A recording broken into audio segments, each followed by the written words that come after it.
নমস্কার, কেমন আছেন সবাই? তনু রান্নাঘরে নতুন একটি ভিডিওর সাথে সকলকে স্বাগত জানাই। আজ আমি দেখাবো কড়াইশুঁটির কচুরি। শীতের সময় তো কড়াইশুঁটির কচুরি ছাড়া চলবেই না, তাই না বলুন? তো এইভাবে কিন্তু কড়াইশুঁটির কচুরি আপনারা বানিয়ে নেবেন। কত সহজ পদ্ধতিতে আজকে দেখাই সেটাই শেয়ার করছি। তো এখানে আমি 250 গ্রাম কড়াইশুঁটি নিয়ে নিয়েছি, আর সাথে হাফ ইঞ্চি আদা আর 3 থেকে 4টে কাঁচা লঙ্কা নিয়ে নিয়েছি। এটাকে খুব স্মুথ করে একটা প্রথমে পেস্ট বানিয়ে নেব। দেখুন পেস্টটা কতটা স্মুথ হয়েছে। যত স্মুথ হবে তত কিন্তু পুর ভরার পরে যখন আমরা এটাকে বেলবো ভাজবার জন্য তখন কিন্তু খুব সুবিধা হবে, ফেটে যাবে না। তো এবারে কড়াইয়ে 2 চামচ মতন সাদা তেল দিয়ে এখানে আমি 1 চামচ দিয়ে দেবো হিং। হিংটা অবশ্যই দেবেন, অসম্ভব সুন্দর হয় ফ্লেভারটা হিংয়ের জন্য। তো হিংটা যখন হালকা ফ্রাই হয়ে আসবে তখনই কিন্তু আমি এখানে পুরো কড়াইশুঁটি আদা আর কাঁচা লঙ্কার পেস্টটা এখানে দিয়ে দেবো। পেস্টটা দেওয়ার পরে আমি এখানে নাড়াচাড়া করে প্রথমে মিশিয়ে নিচ্ছি। কড়াইশুঁটির কচুরি পছন্দ করে না এমন মানুষ কিন্তু পাওয়াই ভার, আর তো তার মধ্যে শীতের মধ্যে হলে তো আরও জমে যায়। তো এইখানে আমি স্বাদ মতো নুন, হাফ চামচ হলুদ দিয়ে আবারও ভালো করে কিন্তু এটাকে নাড়াচাড়া করে একদম যখন প্যান থেকে ছেড়ে আসবে সেই অবধি কিন্তু রান্না করতে হবে। এটাকে বেশ ভালো করে কষিয়ে কষিয়ে রান্না করতে হবে, যেহেতু আদা আর কাঁচা লঙ্কাটা আছে, তো সেইটার কাঁচা গন্ধটা যাতে কোনোভাবেই না থাকে সেই দিকে খেয়াল রাখতে হবে। এইটা যদি বাইন্ডিংয়ের জন্য কোনো প্রবলেম হয় তাহলে আপনারা এখানে ছাতু অথবা বেসনের কিন্তু ব্যবহার করতে পারেন। ভালো কোয়ালিটির বেসন হলে এর মধ্যে দিতে পারেন। দেখুন কড়া থেকে কিন্তু একদম ছেড়ে ছেড়ে আসছে আর খুব সুন্দরভাবে হয়ে গেছে। যে জল জলে ব্যাপারটা ছিল, পেস্ট করার সময় 2 চামচ মতন আমি জল দিয়ে পেস্ট করেছিলাম স্মুথ করার জন্য, সেই জলটা কিন্তু খুব ভালোভাবে টেনে গেছে। তো এটা রেডি হয়ে গেছে। এটাকে আমরা প্লেটের মধ্যে তুলে ঠান্ডা হতে রেখে দেব কিছুক্ষণের জন্য। এটা ততক্ষণ ঠান্ডা হোক, ততক্ষণে এখানে ময়দাটা মেখে নেব। এখানে আমি 250 গ্রাম মটরশুঁটির জন্য কিন্তু 500 গ্রাম ময়দা নিয়ে নিয়েছি। ময়দার মধ্যে সামান্য একটু নুন আমি দিয়ে দিলাম, আর এখানে 1 চামচ দিয়ে দিলাম সুজি দিলে কিন্তু খুব সুন্দর হয়। এরপরে আমি এখানে মেল্ট করা ঘি দিয়ে দিলাম 3 চামচ মতন। 3 চামচ ঘি দেওয়ার পরে আমি এখানে স্বাদের জন্য দিয়ে দিলাম 1 চামচ চিনি। তারপরে এটাকে খুব ভালো করে কিন্তু ময়াম দিতে হবে। যত ভালো ময়াম দেওয়া হবে তত কিন্তু ভালো হবে কড়াইশুঁটির কচুরিটা। তো এইভাবেই কিন্তু নাড়াচাড়া করে করে খুব ভালো করে এটাকে ঝুরঝুরে করে নিতে হবে। তারপরে যখন এইভাবে মুট করা যাবে সেই সময় কিন্তু এটা বুঝতে হবে রেডি হয়ে গেছে। এরপরে উষ্ণ গরম জল দিয়ে বারবার করে একটু একটু করে জল মিশিয়ে কিন্তু এই ডোটা আমি বানিয়ে নেব। এটা কিন্তু খুব শক্ত হবে না, আবার নরমও হবে না, সেই রকম করে কিন্তু বানাতে হবে।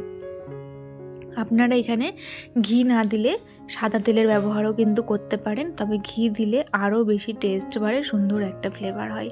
তো এটা আমার খুব সুন্দর করে মেখে নিয়েছি একদম স্মুথ করে। এইবারে এর মধ্যে এটাকে একটু রেস্টে রাখবো, যেহেতু সুজি দেওয়া আছে সেই জন্য আমি এখানে 1 চামচ মতন তেল দিয়ে আবারও ভালো করে এটাকে মেখে একটুক্ষণের জন্য আমি ঢেকে রেখে দেবো। এটা আমি আধ ঘন্টা রেখেছিলাম, আপনারা চাইলে 15 মিনিটও রাখতে পারেন। তো আধ ঘন্টা পর দেখুন নিয়ে চলে এসেছি দুটোকেই। তো আবারও আমি খুব ভালো করে এটাকে একবার মেখে নেব। মেখে নেওয়ার পরে এটাকে সুন্দর করে লেচি কেটে নেব। তো যারা যারা আজ অবধি ট্রাই করেনি তারা অবশ্যই ট্রাই করবেন, ভীষণ সামান্য কিছু উপকরণেই হয়ে যায়। তো দেখুন বড় বড় করে লেচি করে নিচ্ছি, যেহেতু কড়াইশুঁটির কচুরিটা একটু মোটা হবে। তো সবগুলোকে আমি লেচি করে নিয়েছি। দেখুন লেচি করে নেওয়ার পরে এইরকম করে হাত দিয়ে চেপে চেপে একটু ছড়িয়ে নেব।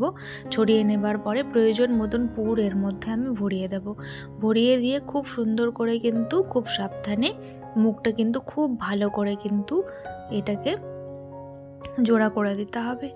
এরপরে আবারও একটু আমি এইভাবে পাকিয়ে নিয়ে খুব সুন্দর করে কিন্তু গোল করে নিয়েছি।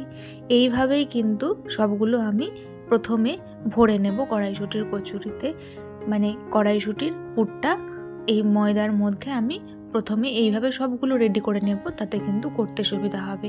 আপনাদের দেখার সুবিধাতে বা বোঝার সুবিধার্থে আমি আবারও আর একটা করে এইভাবে দেখিয়ে দিলাম যে কিভাবে করতে হবে।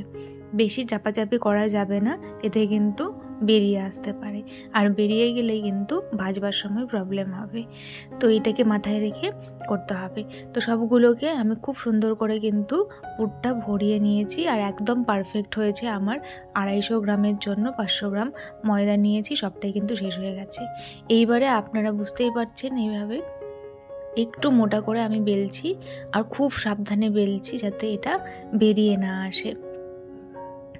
খুব সুন্দর করে দেখুন আমি গোল করে বেলে নিচ্ছি। আপনারা দেখেই বুঝতে পারছেন যে কতটা সাবধানে একদম আলতো হাতে এটাকে করতে হবে, বেশি কিন্তু প্রেশার দেওয়া যাবে না। তো এইভাবেই কিন্তু আমি একটা বেলে নিলাম, আরও একটা আমি এইভাবে দেখিয়ে দিচ্ছি। দেখুন খুব সুন্দর করে কিন্তু বেলে নিয়েছি, আর ওপর দিয়ে দেখেই কিন্তু বোঝা যাচ্ছে যে পুরো কড়াইশুঁটির কচুরিটার মধ্যেই কিন্তু পুরটা ছড়িয়ে গেছে ভেতর থেকে। তো এবারে সাদা তেল গরম হয়ে গেছে, এটা যেহেতু ডুবো তেলে ভাজতে হবে তাই বেশি তেল দিয়েছি। সাদা তেল গরম করার পরে এইখানে ফ্লেমটাকে একদম মিডিয়ামে রেখে এইভাবে কিন্তু ভেজে নেব। দেখুন ফুলকো হয়েছে কতটা, একদম লুচির মতন ফুলেছে, খুব সুন্দর হয়েছিল খেতে। অবশ্যই ট্রাই করবেন আর জানাতে ভুলবেন না কেমন হয়েছে। আর আমার পাশে থাকবেন এইরকম আরও নিত্য নতুন রেসিপি দেখার জন্য চ্যানেলটাকে সাবস্ক্রাইব করে। দেখুন আমি পরপর কয়েকটা ভেজে আপনাদের দেখালাম, সবগুলোই কিন্তু খুব ভালো করে ফুলে গেছে, আর একটাও কিন্তু সেইভাবে ফেটে যায়নি। তো সুন্দরভাবে হয়ে যাচ্ছে। এইটা কিন্তু একটু সাদা সাদা রেখেছি যাতে কড়াইশুঁটির কালারটা বোঝা যায়, সেই জন্য। লুচি হলে তো আমরা একটু লালচে করে ভাজি কড়া করে।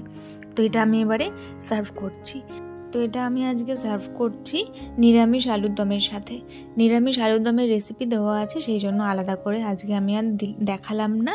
আজকে আমি কড়াইশুঁটির কচুরিটাই কিন্তু শেয়ার করলাম। তো দেখুন কতটা সুন্দর লাগছে, ইয়াম্মি লাগছে। সন্ধেবেলা বা রাত্রির ডিনারে অবশ্যই কিন্তু বানাবেন, আর কেমন হয়েছিল খেতে সেইটা কিন্তু অবশ্যই জানাতে ভুলবেন না। দেখুন আমি এখানে একটা চিড়ে দেখাচ্ছি, কতটা সুন্দরভাবে স্প্রেড হয়ে গেছে চারিদিকটাতে। যদি আজকের ভিডিওটি আপনাদের ভালো লেগে থাকে তাহলে প্লিজ চ্যানেলটিকে লাইক, শেয়ার, সাবস্ক্রাইব করে বেল নোটিফিকেশনটি অন করে রাখবেন। এতে করে আমার ভিডিও নোটিফিকেশন সবার আগে পেয়ে যাবেন। আজ তবে চলি, দেখা হবে আরও একদিন আরেকটি ভিডিওর সাথে। ততক্ষণের জন্য খুব ভালো থাকবেন, সুস্থ থাকবেন। ধন্যবাদ।